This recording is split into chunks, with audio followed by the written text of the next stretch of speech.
Hey, how's it going, guys? Should be starting up now, should be live. Hope you guys all had a good night last night. Let me tweet out the stream really quick, and then I can jump into it.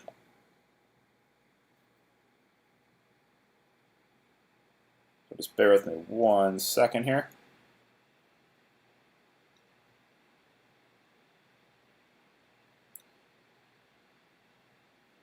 There's not really any news we're waiting for. We already know that Pat Beverly is going to be on a minutes restriction again. I'd say if the game stays close, could push for 20-ish minutes. And there's not a lot of standout value again, like we've kind of talked about with recent slates here. Jake Anderson with a $5 super chat. Hey guys, thank you so much, man. Really do appreciate that. Hope you guys all had a good night last night. Last night I was super close in tournaments, and then AD and LeBron got pulled with like 2.5 minutes left. So I missed the cash by a couple points there. But yeah, let's talk about this slate. So let's go over the Vegas odds here. We have the Raptors Celtics, a 214 over under. Celtics are 2-point favorites. And late game here, Denver and the Clippers, 223 over under. Clippers are 9.5-point favorites. I said in the first time we saw this 2-game slate that I was worried about the blowout. I am still worried about the blowout. Now what I'm worried about is I feel like even more people are going to stack that first game. So it's going to be even more popular. It's just like looking at the prices on Denver and the Clippers, it's tough. It's really hard to prioritize a lot of those guys when the price tags on the Toronto and Boston guys just look so good. So my approach, once again, even though now it's going to be a lot more popular, is I'm going to get a lot of exposure to the first game. I'm probably going to stack it once again. Let's start it with Toronto here. I guess real quick before I get into it, though, if you guys could hit that like button and subscribe if you haven't already. Currently at 4.69 thousand subscribers. It's all free content, so would really appreciate if you guys could leave a like on this. So let's talk about Toronto. Once again, the two guys I'm prioritizing are the two guards, Kyle Lowry, Fred VanVleet. Lowry played 46 minutes. The game did not go to overtime. So that is absolutely insane. He literally left the court for 2 minutes. I expect more of the same again. We're going to get 40+, a do-it-all guy. He's priced under 8K. I think he's one of your top plays, and also Fred VanVleet is one of my favorite plays of the day. The minutes will be there on these guys for sure, 40 to 45-ish. They're both guys that fill out the stat sheet. I love both Fred VanVleet and Kyle Lowry. I think they're two of the top plays. They're going to be very popular. I'm fine eating the chalk on both of them. Yeah, definitely two of the top plays. Siakam's at 7.9.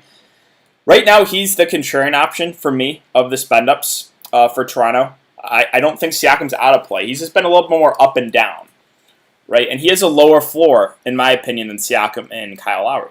Now, again, that's not saying he's out of play. I just think Lowry and Fred VanVleet are safer compared to Siakam. But there's a possibility Siakam could outscore both of them. I'm once again going back to the Toronto guards. I feel more comfortable with them. So Siakam's a guy I'm probably not going to get to, but I get if you play him. Again, I like him as a contrarian option. He will be the lowest owned of the main three guys. It's just I don't want to play everyone on Toronto, and I really like the two guards. Ibaka's at 5.9, finally came back down to earth. I knew he wouldn't keep up that like insane level of production. He'll play 20 to 25-ish minutes. It's just 5.9. It just feels like a lot. He can still get you there, but he really needs to be like ultra productive when he's out on the court. So, in my opinion, there's no way you should prioritize Ibaka over getting to Lowry and Fred VanVleet or even Siakam. It doesn't make sense. They're a couple $1,000s more. They're going to play double the minutes. I'm not going to get to Ibaka. He's just a contrarian option, and I'm not going to play him. OG Anunoby's at 5.6. He is going to be probably one of the most popular plays of the day. Well, he saw 45 minutes last game. So if we get 45 minutes again from OG Anunoby, then he is probably him. Marcus Morris are probably your top plays in the mid-range. Those are the guys I think look the best. You can also throw Daniel Tyson there too, but yeah, OG, for his minutes, it's just insane. Now, do we get 45 again? Probably not. I would say maybe it goes down to like 40, 41 or so. But it's just a minutes thing with him, right? There still is a way that OG doesn't get you there and bust as being a chalk player. Like, he could get in foul trouble. He's not a super high usage guy.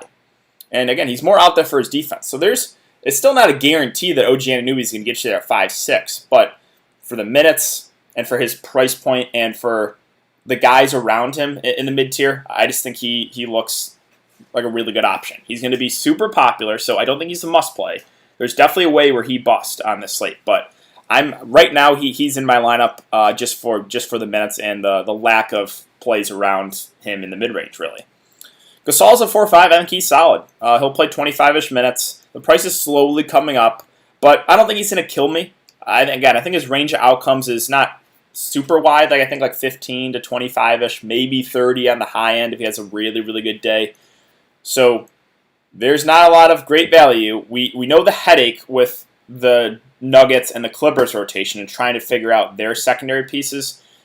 Both of these teams, we know the rotations, right? We know who's going to play the minutes. We know Siakam, Lowry, Fred VanVleet will all play over 40. We know Gasol is going to play 25-ish. We know Ibaka is going to play 20 to 25. We know OG will play close to 40. So we know the minutes with these guys. So Gasol at that price, we're no longer getting him at a discount, but for the lack of value or the lack of just trust in guys' minutes, I think Gasol is a fine play. Norman Powell is your super, super, super risky play at 4-2. But there is a way where he gets extended in this game. Like, if he has to come off the bench and he has to shoot well right away. If not, I think he'll play 10 to 15 minutes. If he comes out firing and maybe makes his first couple threes, there's a possibility he could see 25-plus minutes. And we know the upside of Norman Powell. Like, he can go for 30 and break the slate, and no one is going to play him. He's been decently popular last few slates, but he's continued to let people down, so I think the ownership will be super, super low. He's a really risky option. I thought about playing him. He's not in my build, but I think there is a way where he breaks the slate, but he has to come off the bench and shoot well right away. If not, I think only 10 to 15 minutes. If he nails the first couple threes, I think that they could leave him out there, and maybe he plays 25-plus, and then he could break the slate at 4-2. So he's a super, super risky play. Like, his floor is probably 5 to 10. His ceiling is probably 30-ish. No reason to get to Davis or Matt Thomas. Right? These guys, did Davis even play the last game? He did not. I think Matt Thomas maybe played a few minutes, but I mean, the rotation is so condensed for Toronto that there's just no way I'm going to target any of those guys. So that's really my thoughts there on Toronto. The two guards I think look the best as spend-ups. Siakam's still in play, but more of the contrarian option. OG is going to be super popular in the mid-range. I'm fine eating the chalk, but I think there is a way where he busts, right? Gasol's at 4-5. I think he's solid. Norman Powell's a super, super risky play, but there is a way where he can break the slate. He has to come off the bench, though, and shoot well right away. Let's talk about Boston. So Boston, Tatum's a guy I was on last slate, and he shot terribly. 5 of 18. Still almost put up 40 fancy points shooting that bad.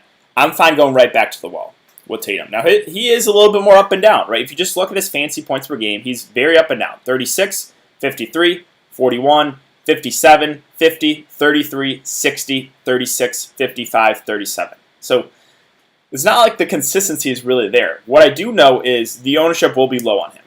People are going to go to Jaylen Brown. I think Jaylen Brown might be the safer option, like Jaylen Brown and Kemba, just because they're cheaper.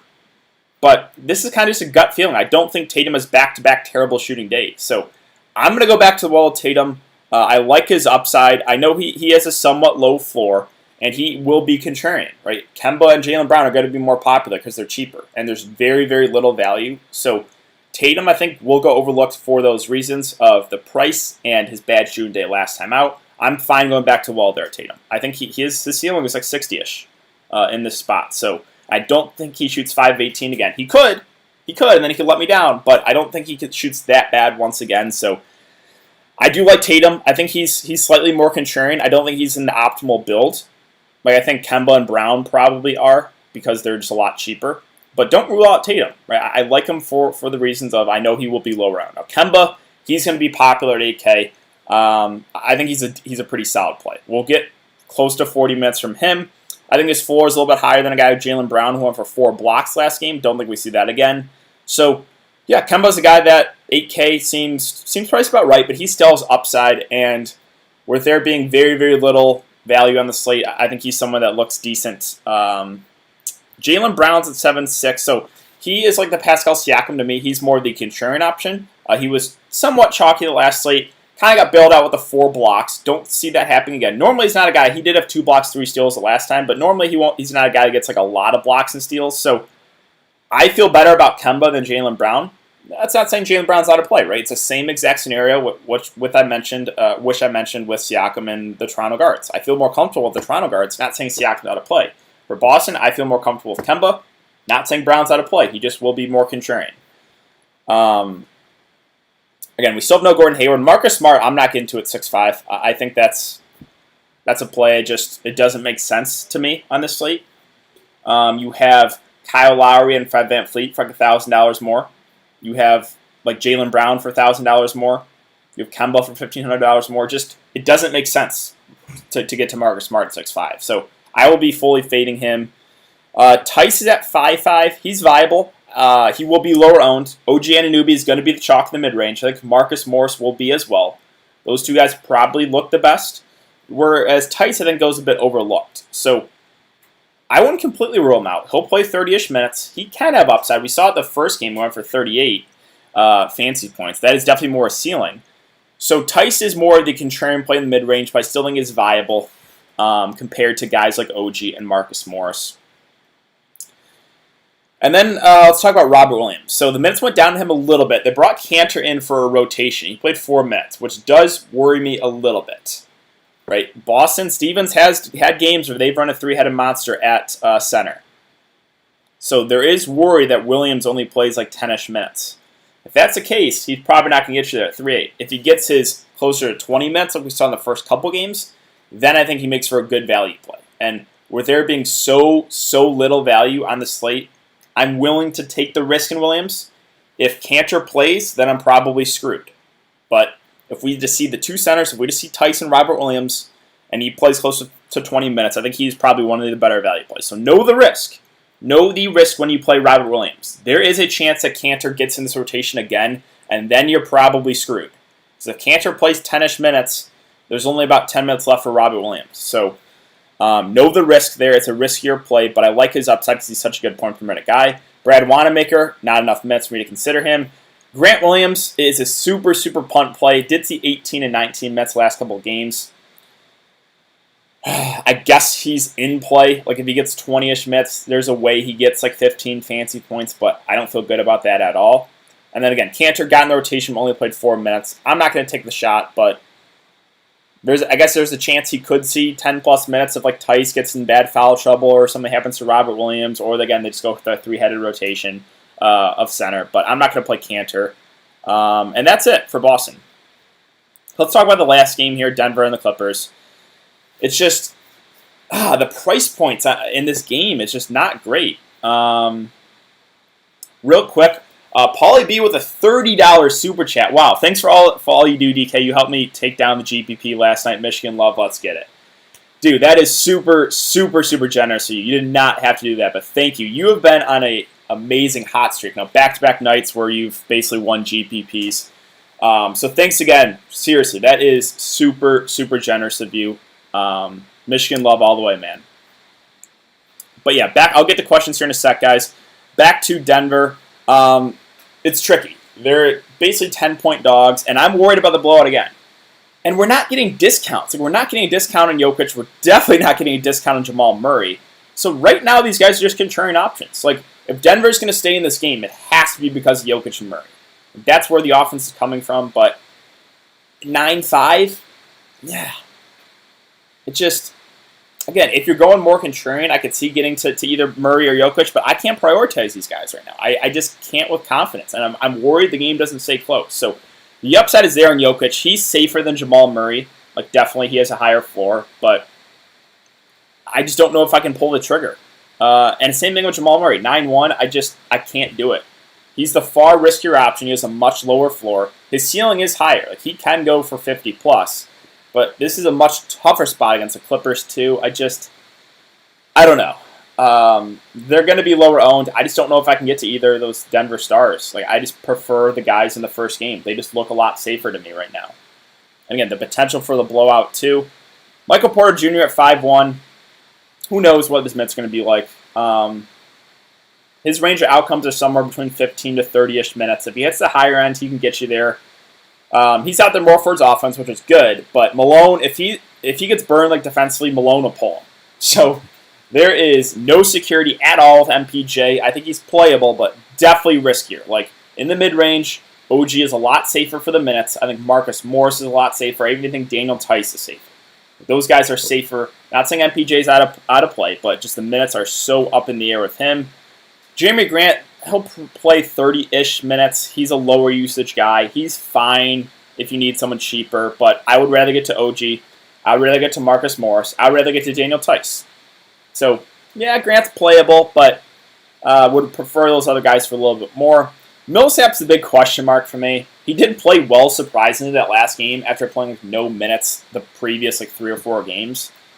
I can't trust Malone. So Millsap's in play, but he's kind of the same play as MPJ for me. I don't know what the minutes are going to be like. He could play 14. He could play close to 30. If he plays closer to 30, there's definitely a way where Paul Millsap gets to there 4-6. Now, I wouldn't expect 3 steals and 2 blocks again from him, but he's at least in play. They're risky options because I cannot trust Malone and the rotations right now for Denver. I know the game blew out, but still, the previous 3 games, 14, 19, and 19 minutes. So I need to see Millsap play the minutes consistently. If he plays closer to 30 again in this one, then I would feel more comfortable targeting him the next slate. So it's a risky option. Are you willing to take the risk? I think Millsap can definitely get you there if he gets close to 30 minutes. But will we get the minutes from him? I don't know. Monty Morris at 4-1. He'll play somewhere around 20-ish minutes. Playable, but doesn't stand out as an amazing play. Gary Harris will play 25 to 30, I think. Lower usage guy. He's more out there for his defense. But there's a way where Gary Harris gets you there. He has to hit his threes. He has not shot the ball well since coming back. So, yeah, Gary Harris is viable. Again, I think he plays closer to 30 minutes if this game stays close, but has not been playing well. And then Tory Craig, how are you going to feel good about playing Tory Craig? He'll play 15 to 30 minutes. If he gets the higher end, there's a way he gets you there, but still, he's more out there for his defense. So, again, he's playable, but don't feel amazing about that. Plumlee's the only guy I look to if you think the game blows out. He won't play huge minutes. He'll play 8 or so minutes in a close game and play closer to 15 like we saw last game in a blowout. But he's a good point per minute guy. So there is a way you can target Plumlee, but it's a super, super risk. You need the blowout. If you don't get the blowout, he's not going to get you there unless something happens to Jokic. So I guess I wouldn't completely say it. If Jokic gets in foul trouble, Plumlee will come in. So there is a way he could break the slate, but you really need either the blowout or you need Jokic foul trouble. And that's really it. Dozier played a few minutes in the blowout, but he won't play if the game stays close. And yeah, Bull played 4 minutes in garbage time, but again, you just can't do that with that few of minutes. On the Clippers side, Kawhi Leonard's at 10-4. We're not getting him at a discount, and there's very, very little value. So Kawhi's going to go low owned in this slate, and I think I agree with him being low owned. If he plays close to 40 minutes, he can definitely get you there. But what value is there in the slate? Well, we have Robert Williams. Is Pat Beverly decent value? How many minutes does he get? They said that he's going to be limited again. So, yeah, right? There's not a lot. There's potential Denver value, but how many minutes do those guys get is more up in the air. So yeah, Kawhi is going to be contrarian. I think he's viable for the reason of he will be low owned if the game stays close. He can go for 50 plus easily, but we're not getting him at a discount. 10-4, you're going to have to pay a premium for him. So I just can't prioritize Kawhi in this slate. Paul George is the guy that looks a little bit better just because of the price tag. Right, with there being so little value, there is a way you can get Paul George in the lineup. Hasn't been shooting the ball the best, but we will get close to 40 minutes if the game stays close. And at 8-2, I think I would rather play Paul George than Kawhi Leonard. It's just a price tag thing for me. Lou Williams at 6K did play 24 minutes that last game. I mean, if we get close to 30, he would be playable, but he's not at a discount. I need Lou Williams to be 4.5K or 5K for me to consider him. At 6K, it's tricky. We have Pat Beverly, they have Shamet, they have Reggie Jackson, they have all these guys that will get minutes that I'm just not confident with the Lou Williams minutes right now. And 6K, we're not getting him a discount. So Sure, there's a way where Lou Williams can break the slate. Like, we know the upside is 40 to 50 fantasy points when he's shooting the ball really well. So don't completely rule him out, but it's just the 6K price point makes it tricky for me to prioritize him. Now, Marcus Morris is a guy I think will be, honestly, probably the most popular player on the Clippers. He will play somewhere around 30 to 35 minutes. And I think he looks decent. The minutes obviously will be limited if the game blows out like we saw the last time out, but I think he's a decent play in the mid-range. Now, I think I slightly do prefer OG for the minutes. He'll play more minutes, but Marcus Morris I think will be the most popular player in the Clippers. And I think he makes for a decent play. Zubac's at 4.8. The question is, what are the minutes going to be like? Well, he played 24 in a blowout. I think he would have got close to 30. Never know, but I think he would have, just because Denver runs big, obviously. So, and he was kind of he was chalk letdown last game. I could see buying back into Zubac, right? If we get closer to those 30 minutes, he can definitely go for 30 fantasy points. So Zubac intrigues me at 4.8. Harrell's the guy I would look to if the game blows out. He'll play. He played most of that game in the blowout. Besides the last 3 minutes, he got pulled, and that's really where he put his production together, was in that blowout, right? Was playing against the backups for Denver. So Montrez, we're not getting him a discount. I think the only way you play him is if you think the game blows out. If not, if you think the game stays close, I think we get 15-ish minutes from Harrell, and that's not enough for me to consider him. Shamet's at 3.7. He'll probably play 15-ish in a close game. Not enough. Again, he played a little bit more because of the blowout, but super, super risky play. Pat Beverly's a guy that I think will be chalk. They already said he's going to have his minutes limited again during Saturday's Game 2 game. How many minutes? Well, it's unclear. He played 12 the last game. He was really productive in that time. How many minutes do we get out of Pat Beverly? Well, I think in a close game, 20-ish, I would say, about 20. And he's going to be really popular for the lack of value. I think there is a way where you can get away from Pat Beverly. I don't think you have to play him, but I think for the lack of value on the slate, he kind of does stand out as a pretty decent play. So, yeah, I have some interest in Pat Bev. I think he will be very popular. Reggie's a guy that absolutely no one will play. In 13 minutes, he had a donut. Probably wouldn't expect that again, but we're not going to get enough minutes, really, I don't think, for me to consider Reggie. JaMychal Green's the last guy I'll mention. So he played 21 minutes the last game. Again, he got extended because of the blowout. But I looked at the rotation. He was going to play about 14 to 15 minutes, even in a close game. And then, again, he got extended because of the blowout. So Green's a guy that is at least playable. The floor is still low on him, but I could see getting to him. And if you think the game blows out, Green will probably play closer to 20-ish. So he's in play as a dart throw as well. That's really what I got for this slate, guys. It's tricky because just the first game looks so much better. The Clippers, the value plays, the minutes are all over the place. Same thing with Denver. So if you can get one of these guys right and you get the higher end of the minutes. So if you guess MPJ and he plays 30 minutes, I think he can definitely get you there. If you take a shot at Millsap and he plays close to 30 minutes, I think there's probably a good chance he gets value at 4.6. If you play Tory Craig and hope for 30-ish minutes and he gets it, if he gets closer to 30 minutes, I think Tory Craig could get you there. But it's just hard to trust what Malone's going to do with those rotations as far as those secondary plays, and kind of the same thing with Doc Rivers. So that's why I think the first game is safer. It's going to be a lot more popular, but I am going with the full game stack once again in the first game and hoping for the blowout again. All right, let's get to some questions here. DK, you think the game's blowing out? I'm banking on it again. It's a really risky way to approach it, but yeah, I'm playing for the blowout again. I think there's a decent chance the Clippers run him off the court once again. I'm hoping Stevens doesn't play Cantor again and mess up the minutes for Tyson Williams. He lost -6 in 4 minutes, and they lost. Yeah, I'm hoping so too, because Robert Williams is the guy that I'm playing right now, so I really hope that Cantor doesn't play. Because if Cantor plays, I'm probably it's going to really hurt a guy like Robert Williams. Real quick, we're almost at 300 viewers. We are at 300 viewers, actually. If you guys enjoy the content, hit that like button. It really, really helps me out. And subscribe if you haven't already. Can we go to core, DK? Yeah, it's going to be everyone in the first game for me. So I think I'm very, very high on Toronto just because the minutes, right? The minutes are so locked in on these guys that I think those three guys. Let's see, who else do we want to give? Those three guys and Kemba. I just feel good about that. Sure, there's guys in late game that are playable, right? I think my favorite play for his price in this late game, or the guy I feel the safest about, is probably Marcus Morse. As weird as that sounds, 5'4", he's going to be popular, but he's probably the guy that I look to in the late game. If you think the game blows out, then, again, a guy like JaMychal Green looks intriguing. If a guy like Montrezl Harrell, and then the opposite side, a guy like Mason Plumlee.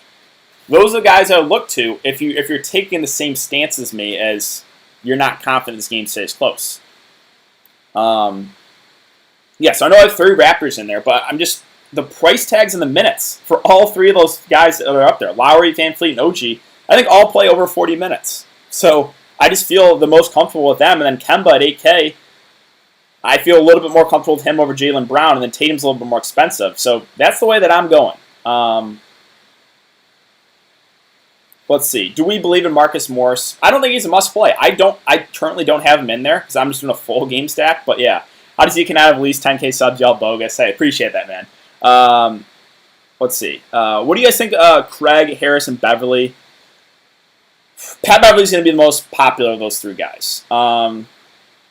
He probably is the safest, even on a minutes limit. I think I would prefer Gary Harris to Craig. I think Gary Harris is a slightly better offensive player. Both are out there for their defense. So I think Harris is a guy that can actually hit a couple threes. Marcus Morris and Monty Morris are Zubac and Millsap in the GPP. I will go Zubac and Millsap. And the reason being of Millsap's a guy that it's just the minutes have been. That's why he's been so bad. But if we get 30-ish minutes out of Millsap, he can definitely get you there 4-6. So I like the upside more if things go right for a guy like Millsap. And if we get close to 30 minutes from Zubac.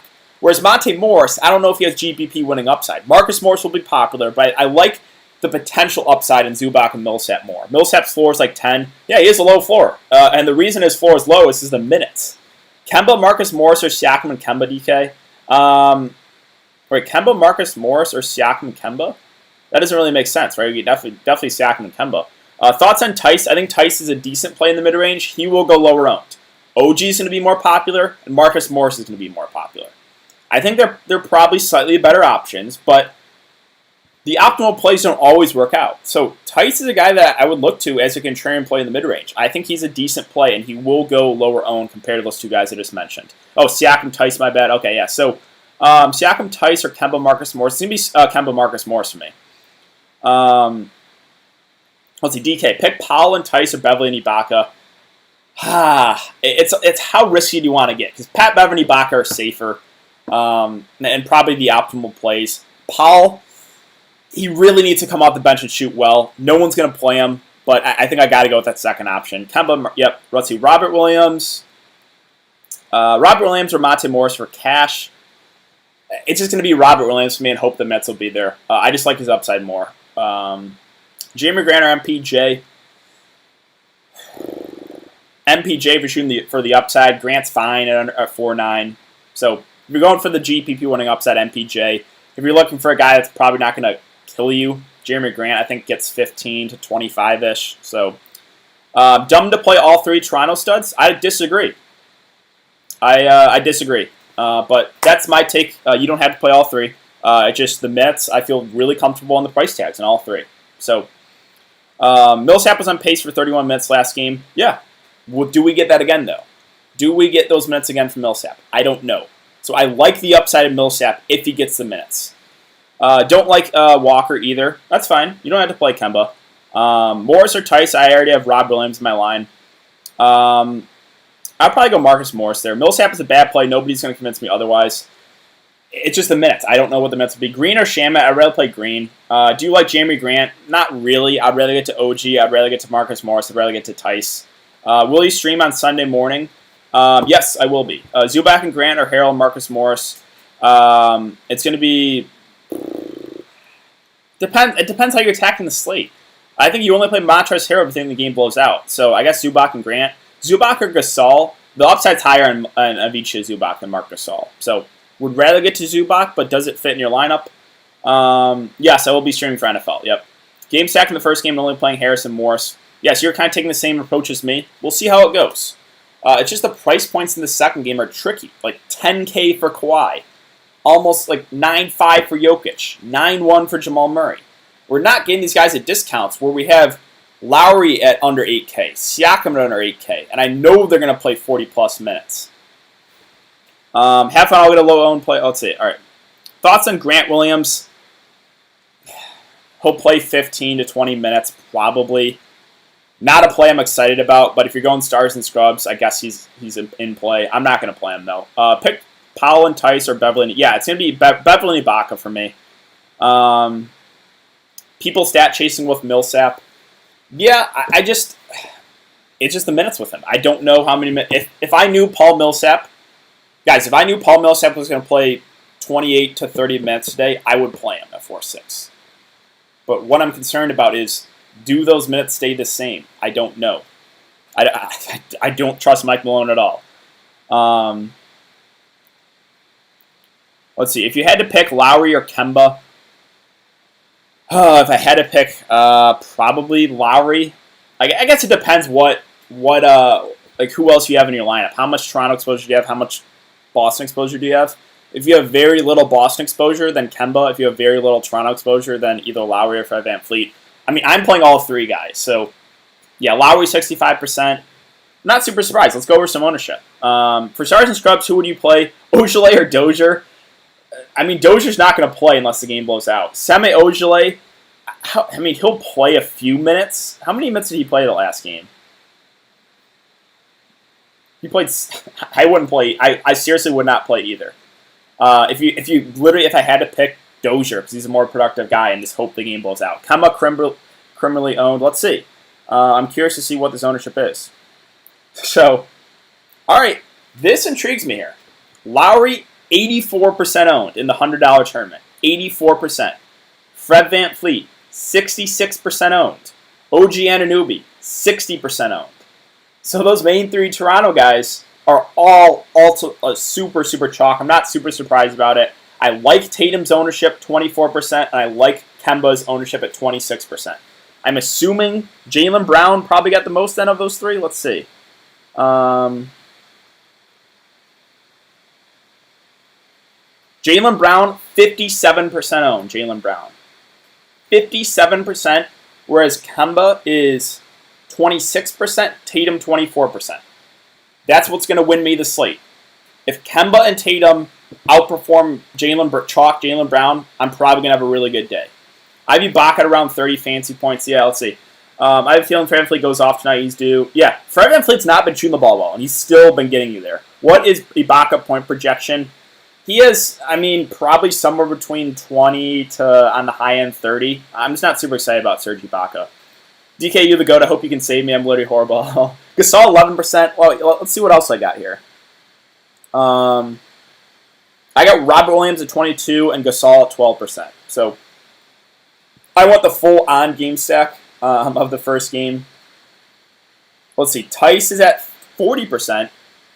So he was somewhat popular. OG still more popular at almost 60%. Yeah, Jaylen Brown is him being more than double, almost triple the ownership of Kemba and Tatum.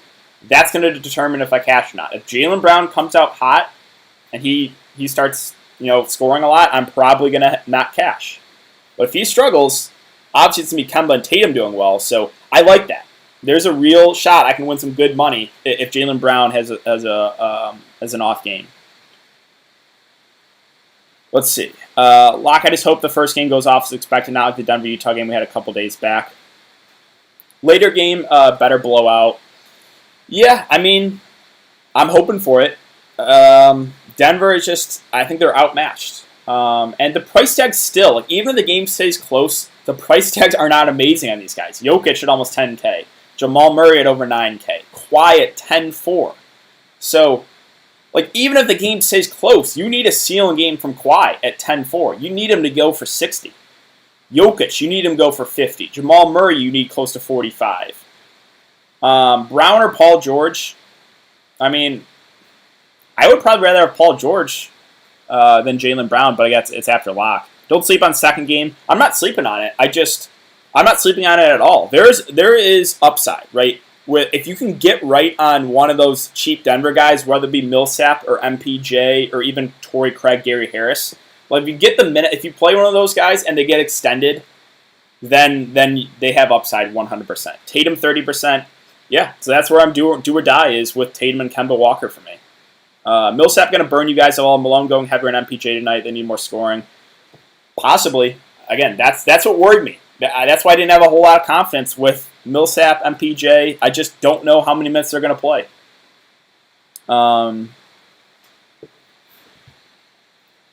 So, yeah, I think that's going to really wrap it up, unless you guys have any last-minute questions. It's